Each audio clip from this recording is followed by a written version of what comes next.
man-child just finished his live feed and he left a mess that I'm gonna get cleaned up. But what we are going to look at, we're going to revisit, I told you guys I was gonna do this, we're gonna revisit my Ferrum Forge KnifeWorks NTAC.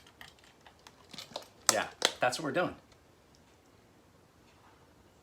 If you're wearing headphones, turn it down, because here comes the music.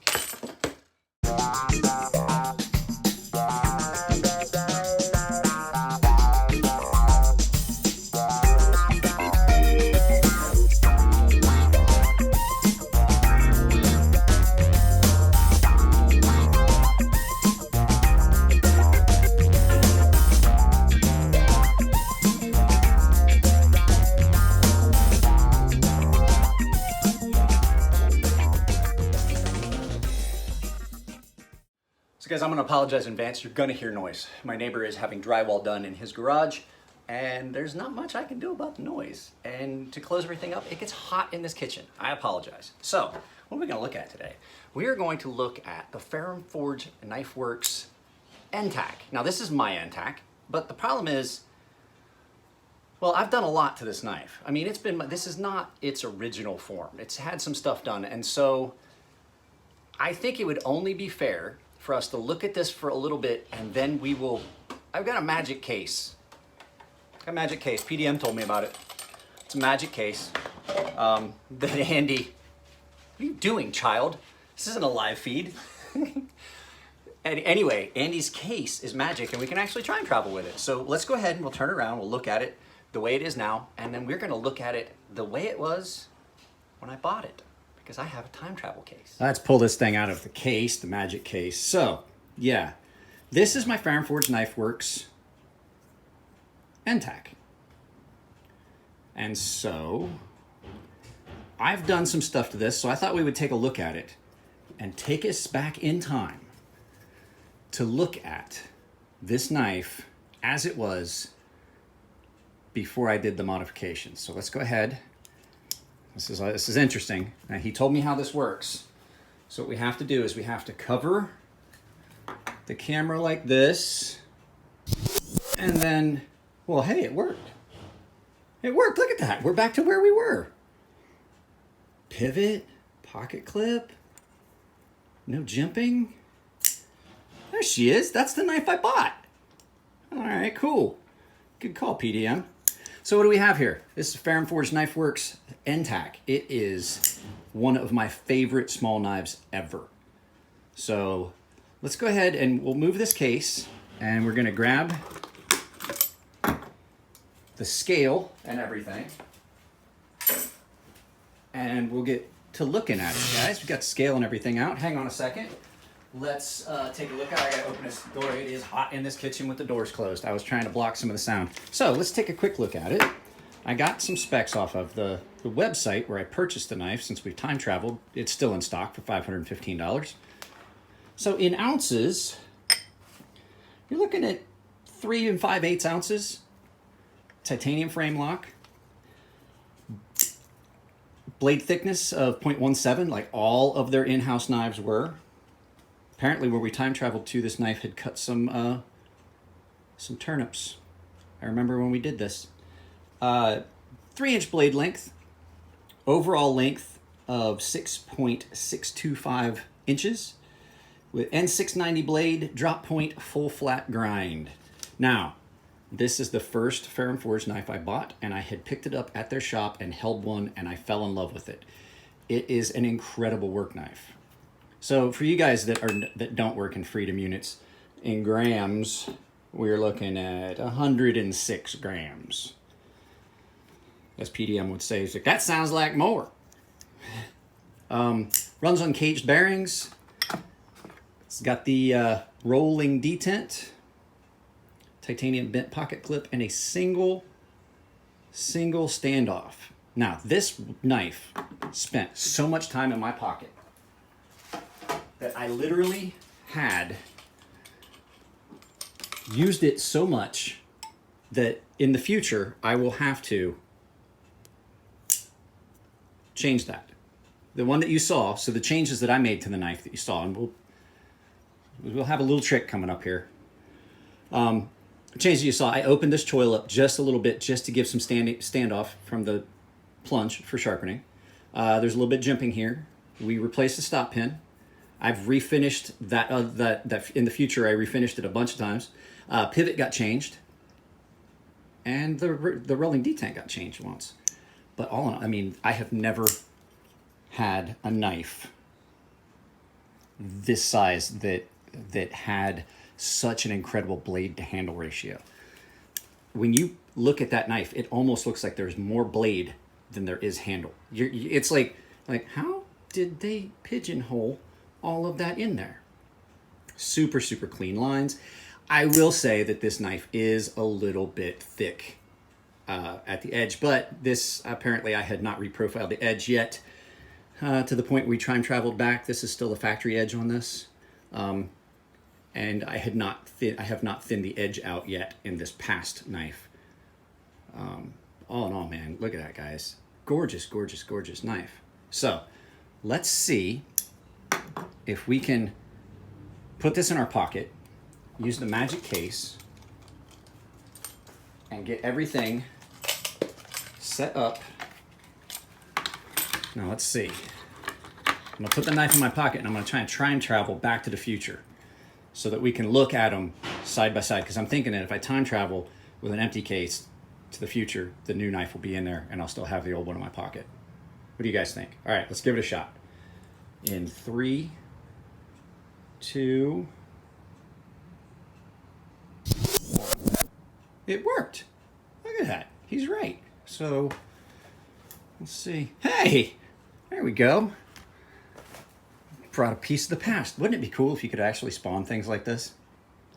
So all joking aside, guys, I bought this knife for my father before he passed away. This was a retirement gift for me to my father, and my mother brought it back to me when she came out here.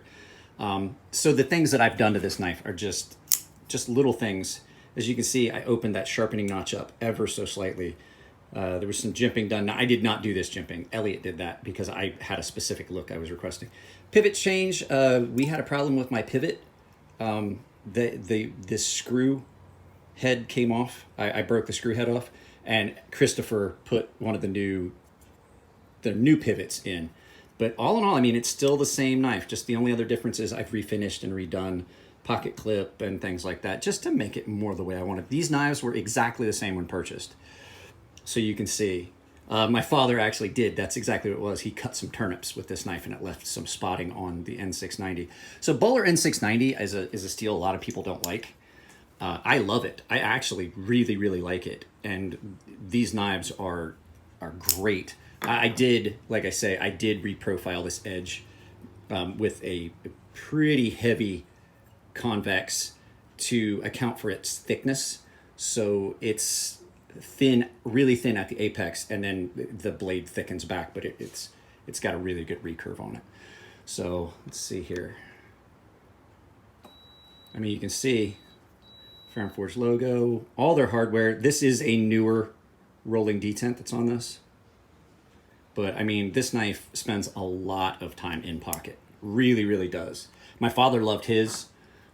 He carried it real religiously. Why can't I make that fit? Why can't I figure out the puzzle to make that sit? So yeah, it was really cool to have this, because this is not mine. This is not mine. This is now my daughter's. I bought him the whole shebang, the case, everything. So let's turn around and we'll talk about why I like this knife so much. Because we've looked at it before. Let's turn it around and talk about why I like the knife so much. Why do I like this knife so much? Well, it's a bunch of reasons. Mainly, it's the first, let me get this coffee. It's the first small knife that I ever had that had such a good blade to handle ratio. And to tell you the truth, it is one of the first really, really high quality knives that I bought, like super high quality. I mean, one of the first few. So I had my Sebenza, I had my Microtech DOC, and then this got bought just shortly after. Just shortly after I met the boys up at Ferrum Forge, which I have my daughter to thank for because she's the one that found it. But everything about the knife, like the way it feels in hand, for a small knife, it doesn't feel small.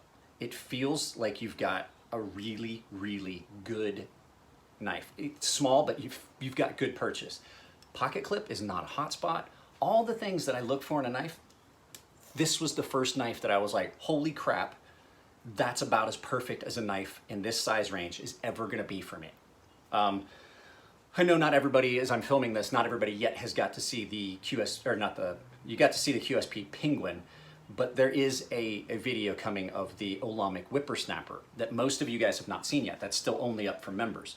So by the time you see this, you'll have already seen that. But as I mentioned that, comparison-wise, this is so comfortable in my hand, mainly because if you've ever seen the man that designed this knife, he's a freaking giant. He's huge. He's bigger than me. Way bigger. He towers over me by like 2-3 inches. He's a big, big guy. This was a small knife built around the hands of a very large individual. Works out perfect. N690, a lot of people don't like Bowler N690. I really do like it. It's not hard to sharpen. It takes a really good edge and it holds it fairly well. But the nice thing is, a lot like S35VN and some of the steels I really like. Don't get me wrong, I like 20C, I love 20CV because it is resilient and impact resistant and wear resistant. But for a lot of people, not for most people, let's go ahead and say it, most people have a way of sharpening this stuff now. But for a lot of people, at the time I bought this, something like this that was in 20CV, sharpening that could be nightmarish. You're like, oh my goodness. And so like I said, it was the first thing that jumped out at me. I went to their shop. I got to see the one that they were working on. It was I believe it was either their mother's or it's Chris's wife's that he was working on. And I was like, dude, I really like that. And I in their shop and I'm looking at everything. This was the knife that I kept coming back to and picking up and messing with the whole time we were there. And so it just has been an amazing knife the entire time I've owned it. I've had this 5 years now, I'd say, going on 6. Right after I've had it for a long time and never, the only problem I've ever had with it, we had to put an oversized stop pin on it because I had gotten blade play in it because I carried it so much. If you ever watched videos, Chris and Elliot were the ones, I was the one that guys were talking about where I stood up under a door and I jammed from our work truck. I bent down to pick up my clipboard as I was jumping on a work truck. I stood up and I caught the corner of the door in here and popped the screw completely out of that backspace. Thought I broke it. I was like, oh man, I fucked this knife up. I had a big bruise because it caught and pushed it into my leg, and the boys were able to fix it. I took it up to the shop and they're like, hey, guess what? Here's the thing. We can fix it. And they fixed it so quick that I didn't even know it was done. So it really speaks volumes to this knife holding up. It still spends that much time in my pocket, still gets used a lot. It's just one of those things that, like, if you get a really good knife, it's something you're going to want to put in your pocket.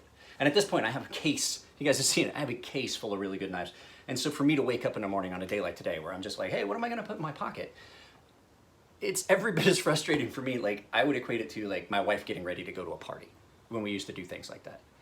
Like, stand in the closet. What am I going to wear? I'm already in jeans and a t-shirt and ball cap. And I'm like, what knife am I going to carry? What knife am I carrying to the party? What piece of man jewelry am I going to put in my pocket? So, guys, that's pretty much it. There's not much more to say about it. It's amazing. It's an amazing, amazing little knife. I would love to see them do a production run of this, like what am I looking for? The Pro Series. They're Pro Series knives. I would love to see one of these come out production so that other people can get them, because these were not real popular when they first came out.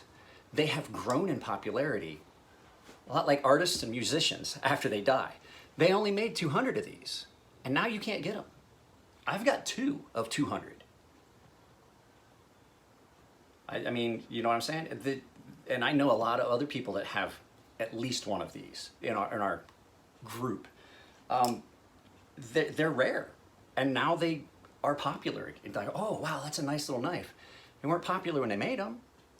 And the other thing too is this is This has a cousin, a Mordax. I have a Mordax. A big brother, actually. It's the same knife, only bigger. I mean, basically, they could pass for twins in a lineup. So, yeah, guys, I don't have words to express how much I like this knife and how much I wish I could like tell you how many things I've cut or what I've done with this knife, the use that this knife has had. There's just no way to measure the amount of work that this knife has done. So, well, that's it, guys. We've revisited 2 knives now. The knife that launched the channel, which was the DOC, and now my NTAC. I have plans for several other knives that we're going to revisit. Because now, we're talking, as opposed to a lot of channels where they use a knife for a couple weeks and then do the review, we're talking, I've had this knife literally years in use, and I'm doing a re-review. So, guys, that's it. My daughter's looking at me as if she needs to say something to me, so I'm going to go ahead and have her stop right there, because if you guys like the videos, give them a thumbs up. If you don't like them, give them a thumbs down, but try to tell me why. There's going to be a membership link here if you guys want to join the channel, as our new member Luigi did. So right after this, you're going to see the credits. Luigi, your name will be there in the support tile. All the other corners are going to be the same. There'll be a video that YouTube thinks you like, or maybe a video that I want to direct you to. Join button. No, that's wrong. Join button. Subscription link. Video that YouTube thinks you like, and we'll put down here a link to somebody's channel. Maybe Birdshot and Frankie. We'll see. Guys, love you. Take care of yourselves. Stand by for the support tile to thank these guys that are supporting this channel with their hard-earned money. And I'm not even gonna try and use my watch this time. Guys, take it easy, and I'll see you next time.